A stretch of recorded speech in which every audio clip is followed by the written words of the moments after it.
ముస్తాబు అయ్యారు అమ్మాయి గారు, ఏం చెయ్యమంటారో చెబుతారా మీరు? అత్తరు గుట్టికి అబ్బాయి గారు శీలుడదిస్తారా శ్రీవారు నీడు? అందాక వచ్చాక ఉయ్యాలో నీకు అగచాటు తప్పేనా డియాలో?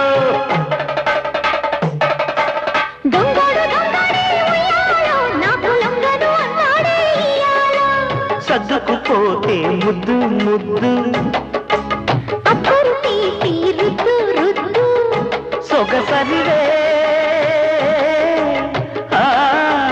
ఉలికి పడకు అల్లరి మొగుడా ఊపరా ఉయ్యాల. సరసమాడే సమయమిప్పుడా ఆపవే నీ గోల.